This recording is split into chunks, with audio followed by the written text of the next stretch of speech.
Momen Prabowo terima Ustaz Adi Hidayat dan perwakilan Al-Azhar Kairo di Istana. Presiden RI Prabowo Subianto menerima kunjungan Ustaz Adi Hidayat dan sejumlah perwakilan dari Universitas Al-Azhar Kairo di Istana Kepresidenan, Jakarta, Jumat, 21 Maret 2025, lalu. Dikutip dari keterangan tim media Prabowo, Minggu, 23 Maret 2025, pertemuan tersebut diisi dengan diskusi ringan mengenai upaya pengembangan pendidikan agama di Indonesia. Wah, ini teman-teman dari mana? Dari Indonesia ada. Alhamdulillah. Mustafa, Alhamdulillah.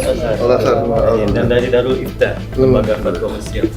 Ya, Terjemah Dr. Mahmud, Pak Ande, ini Syekh Audi,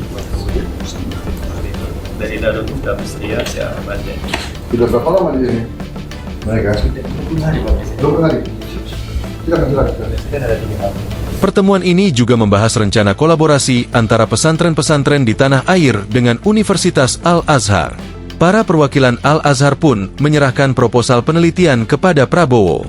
Mereka yang hadir dari Al-Azhar Kairo diantaranya Abdallah Muhammad Hemida, Ibrahim Muhammad Anwar, Ahmed Hasan Ahmed, Mustafa Yasin Saleh, Rabi Ismail El Sobki, Maisara Galal El Bawab, Ahmed Elawadi, Ahmed Abdel Halim, Ali El Said Atia, Ahmed Abdulazim El Tabak, serta Ustaz Mamduh Tirmidzi. Sementara itu, Ustaz Adi Hidayat menyampaikan rasa syukur atas sambutan hangat Prabowo. Dia menggarisbawahi betapa pentingnya kerjasama antara Indonesia dan Al-Azhar, terutama dalam memperkuat pemahaman Islam yang rahmatan lil alamin. Para perwakilan Al-Azhar pun menyampaikan apresiasi atas perhatian pemerintah Indonesia terhadap alumni dan mahasiswa Indonesia yang menempuh pendidikan di Kairo, sekaligus berharap agar proposal tersebut menjadi langkah konkret mempererat kerjasama akademik kedua negara. Setelah pertemuan, Prabowo mengajak seluruh tamu untuk ikut serta berbuka puasa bersama jajaran Kabinet Merah Putih di halaman tengah Istana Kepresidenan Jakarta. Download Tribun X sekarang, menghadirkan lokal menjadi Indonesia.